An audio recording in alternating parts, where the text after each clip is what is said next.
Eh, Salam sejahtera untuk kita semua. Selamat malam untuk Ibu dan juga teman-teman sekalian yang sedang menyaksikan kami berpresentasi hari ini. Eh, Alangkah baiknya untuk hal yang pertama kami akan memberi tahu bahwa kami akan mempresentasikan tentang proyek kami itu pengembangan sistem rumah pintar berbasis IoT dengan kontrol otomatis perangkat elektronik di proyek akhir sistem instrumentasi hari ini. Untuk hal yang pertama kami akan memperkenalkan diri dahulu. Saya sendiri bernama Lintangan Pardede dengan NIM 14S22001. Nama saya Melanie Tio dengan NIM 14S22047.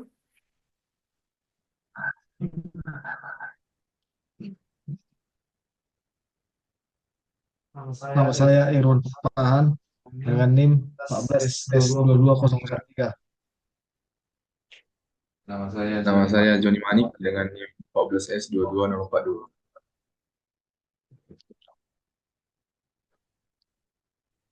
Nah, saya akan menjelaskan mengenai penjelasan latar belakangnya. Eh, Latar belakangnya itu terbagi menjadi empat, yaitu kemajuan. Yang pertama itu kemajuan teknologi dan Internet of Things. Nah, pesatnya perkembangan teknologi, khususnya dalam bidang Internet of Things, telah melahirkan berbagai inovasi yang bertujuan meningkatkan kualitas hidup manusia. Nah, yang kedua itu penerapan IoT dalam rumah pintar atau smart home. Salah satu implementasi IoT yang semakin populer adalah rumah pintar, yang memungkinkan pengendalian perangkat rumah tangga secara otomatis dan terintegrasi, seperti lampu dan kipas angin, menggunakan sensor dan mikrokontroler berdasarkan kondisi lingkungan. Nah, yang ketiga itu ada manfaat rumah pintar. Rumah pintar menawarkan kenyamanan, efisiensi energi, dan penghematan penggunaan perangkat elektronik sekaligus mendukung gaya hidup modern yang serba praktis. Relevansi di era modern, tengah aktivitas sehari-hari yang padat, sistem otomatisasi rumah berbasis IoT menjadi praktis untuk mengelola perangkat rumah tangga, baik secara lokal maupun jarak jauh melalui aplikasi. Dan yang terakhir itu ada pemantauan konsumsi energi.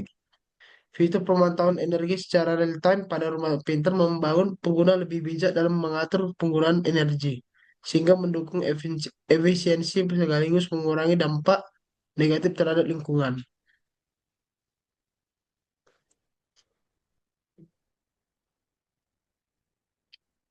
Nah, di sini ada empat tujuannya juga. Yang tujuan pertama itu untuk merancang dan mengimplementasikan sistem rumah pintar berbasis IoT dan mengontrol perangkat elektronik secara otomatis menggunakan data dari sensor. Nah, tujuan kedua itu mengintegrasikan platform IoT untuk pengendalian perangkat dari jarak jauh. Nah, yang tujuan ketiga menyediakan laporan penggunaan energi harian atau mingguan untuk memonitor dan meningkatkan efisiensi energi. Nah, yang terakhir meningkatkan keamanan rumah melalui pemantauan otomatis berbasis sensor dan sistem peringatan dini. Kita bahas mulai perancangan sistem, kita mulai dari komponen.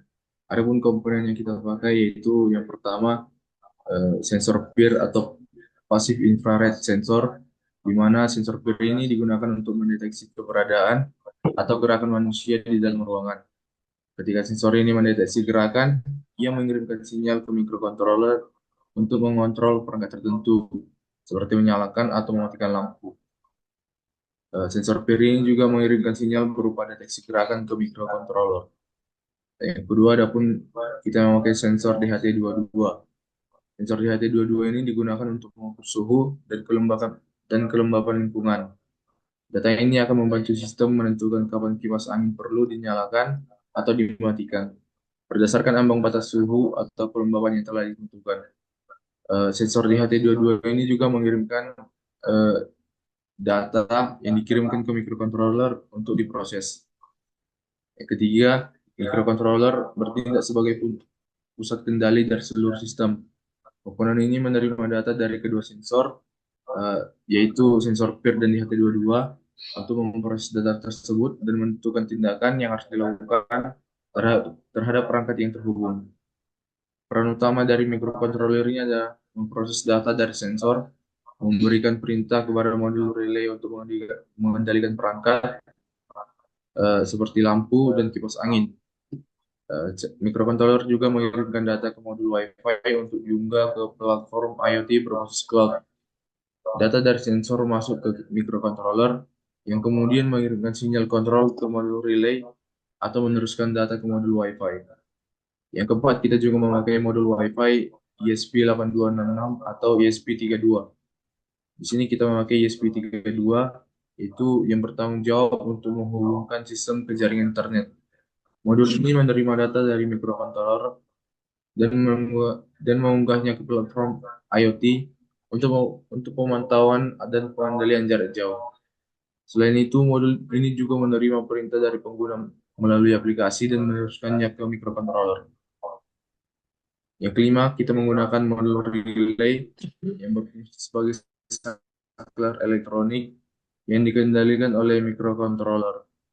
Relay ini juga menghubungkan atau memutus aliran listrik ke perangkat elektronik seperti yang kita gunakan, yaitu lampu dan kipas angin. Yang keenam, kita juga menggunakan lampu dan kipas angin sebagai output yang dikendalikan berdasarkan sinyal dari modul relay. Lampu dinyalakan atau dimatikan berdasarkan deteksi gerakan dari sensor peer.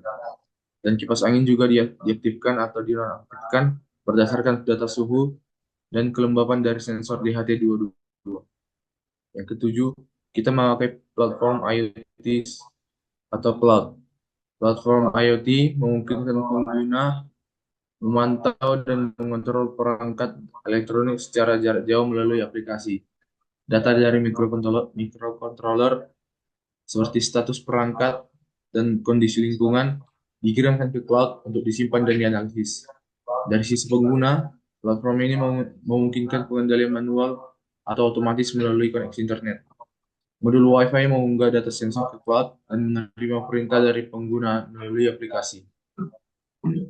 Oke, Beginilah alur proyek pengembangan sistem rumah pintar berbasis IoT dengan kontrol otomatis, dimulai dari sensor peer sampai aplikasi banyak ataupun cloud. Lanjutkan dengan logika sistemnya. Di sini kami menggunakan dua sensor, yaitu sensor peer dan sensor DAT22. Tapi di sini kami mengganti dengan DAT11 karena lebih murah dan tetap efisien untuk digunakan. Logika sistem mencakup aturan kapan perangkat aktif ataupun mati. Jika sensor peer mendeteksi gerakan, lampu akan menyala selama beberapa detik atau menit, kemudian mati jika tidak ada aktivitas.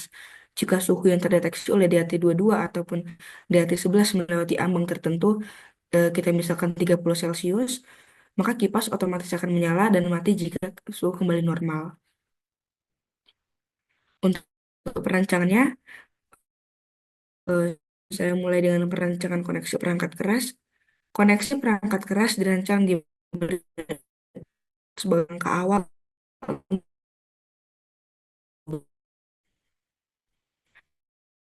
sensor peer dan DAT memberikan data perangkat elektronik. Semua komponen dihubungkan ke sumber daya yang sesuai dengan menggunakan kabel jumper. Lalu untuk perancangan logika perangkat lunaknya, kode program ditulis menggunakan Arduino IDE dengan langkah-langkah sebagai berikut. Pertama akan membaca data dari sensor peer dan DAT11, lalu akan diproses data tersebut untuk menentukan status perangkat aktif ataupun mati.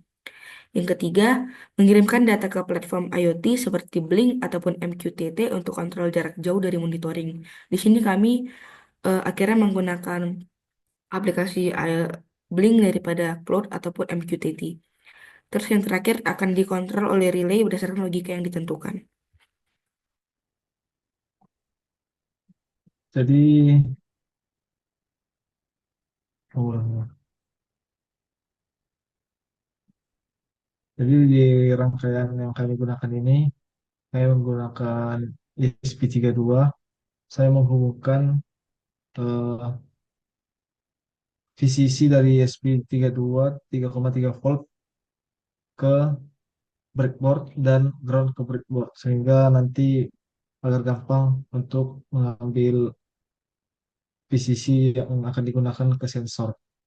Kemudian untuk data dari sensor peer saya masukkan ke pin G- GPIO 5 dan data dari sensor DHT11 saya masukkan ke pin GPIO 4 yang terdapat di SP32. Dan berikut kami sertakan video eh, pengujian sensornya.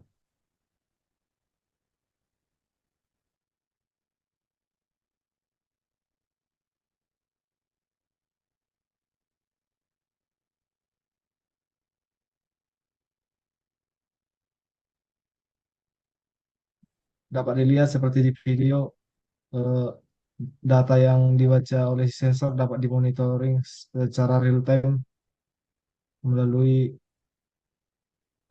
aplikasi Blink.